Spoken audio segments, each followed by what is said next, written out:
वो खुश होकर अपने बॉयफ्रेंड को सरप्राइज देने गई, हाथ में गिफ्ट लिए। लेकिन जो उसने सुना उसकी दुनिया तोड़ गया। मैं तो बस खेल रहा हूं उसके साथ, वो बोला, चेहरा बचाने की कोशिश करते हुए। उसका दिल टूट गया और बस उसी पल वो चली गई। 7 साल बाद वो अपनी बेटी के साथ क्लिनिक पहुंची। दरवाजा खुला और सामने वही शख्स था जिसने कभी उसे तोड़ा था। लेकिन अब वो अलग थी, स्लिम, एलिगेंट, पहचान में ना आने वाली। वो जमी रही तब तक जब तक उसने उसका नाम नहीं लिया। उसने कहा, आपकी बेटी को सर्जरी चाहिए। वो भागी।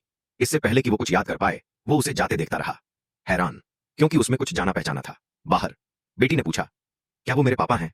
उसने कहा, नहीं। लेकिन बेटी के हाथ में तस्वीर थी जो बिल्कुल उसी जैसी लग रही थी। वो रुकी, फिर बोली, सिर्फ चेहरा मिलता है, वो तुम्हारे पापा नहीं। उसने सोचा था वो उसे भूल चुका है, इसलिए सच्चाई से डरती थी, पर उसे नहीं पता था वो आज भी उससे प्यार करता है। अब तक उस गिफ्ट को संभाल रखा है जो उसने 7 साल पहले दिया था। फिर उसी दिन उसकी दोस्त ने कहा, क्लास रियूनियन है, वो आएगा। पर उसने मना कर दिया। रियूनियन में वो आया और वही नकली दोस्त भागकर उसके पास गई। उसने बस देखा और मुड़ गया। किसी ने उसका जिक्र किया। कमरा हंस पड़ा कि वो कितनी मोटी थी। उसने टेबल पर हाथ मारा।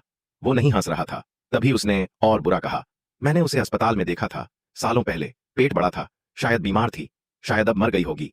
वो सन्न रह गया, दिल तेज धड़कने लगा। वो वहां से निकल गया। उसी समय वो औरत डॉक्यूमेंट डिलीवर करने आई थी, उसी क्लब में। जैसे ही निकल रही थी किसी से टकराई। उसने ऊपर देखा, वो वही था। उसने उसे थामा और जम गया।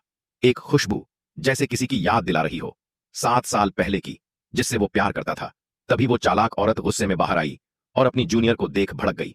उसने कहा, अभी निकलो यहां से। वो घबराई और उसे धक्का दिया, लेकिन उसने नरमी से कहा, तुम्हारा टखना मुड़ गया है, जबरदस्ती मत करो, मैं तुम्हें घर छोड़ता हूं। उसने उसे उठाया।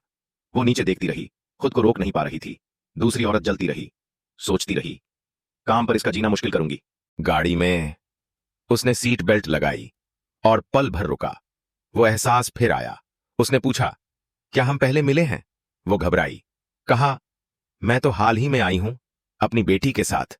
लेकिन उसने कहा, नहीं, मेरा मतलब उससे पहले।